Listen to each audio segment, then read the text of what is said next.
Shalom, selamat pagi, opa, oma, om, tante, kakak-kakak sekalian.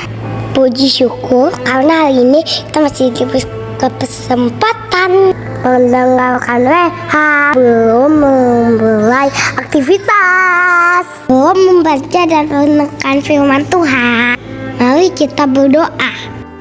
Tuhan Yesus, pagi ini sebelum memulai aktivitas, kami rindu untuk membaca dan merenungkan firman kebenaran-Mu. Sertai kami Tuhan, agar firman yang kami dengar pada pagi ini bisa menjadi penonton hidup kami, agar berperilaku kami seturut dengan kehendak-Mu. Amin. Pembacaan kita diambil dari Yesaya pasal 51 ayat 1-3. Begini firman Tuhan, kata-kata penghibur untuk Sion. Dengarkanlah aku, hai kamu yang mengejar apa yang benar. Hai kamu yang mencari Tuhan, pandanglah gunung batu yang darinya kamu dipahat, dan kepada lubang penggalian, batu yang darinya kamu digali. Pandanglah Abraham bapa leluhurmu, dan Sarah yang melahirkanmu. Ketika Abraham seorang diri, aku memanggil dia, lalu memberkatinya, dan membuat dia menjadi banyak. Sebab Tuhan menghibur Sion, menghibur segala reruntuhannya.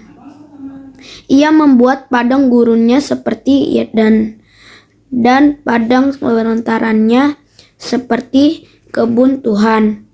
Di situ terdapat kegembiraan dan sukacita, nyanyian syukur dan bunyi lagu yang nyaring. Demikian firman Tuhan. Tuhan setia. Tontong makari tupuang. Ada sebuah semboyan yang digaungkan oleh mantan Presiden Indonesia, Insinyur Soekarno. Ia mengatakan jas merah atau jangan sekali-sekali melupakan sejarah. Artinya bahwa kita perlu belajar dari pengalaman, karena pepatah bijak mengatakan pengalaman adalah guru yang terbaik. Dengan pengalaman masa lampau, kita akan tahu bagaimana seharusnya kita menjalani kehidupan hari ini dan menata kehidupan masa depan. Melalui Nabi Yesaya, Tuhan mengingatkan umat Israel untuk tidak melupakan kebaikan Tuhan sekalipun mereka sedang mengalami penderitaan.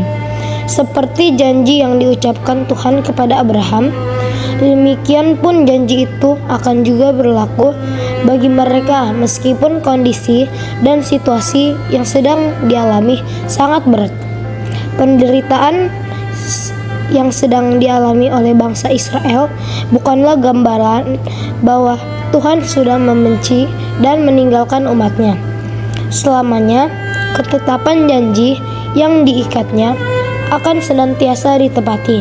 Tuhan menegaskan kepada mereka untuk mengingat kembali janjinya kepada Abraham dan Sarah, nenek moyang mereka, dan kepada seluruh keturunannya. Asalkan mereka tetap setia, maka Tuhan pasti akan menggenapi semua janjinya.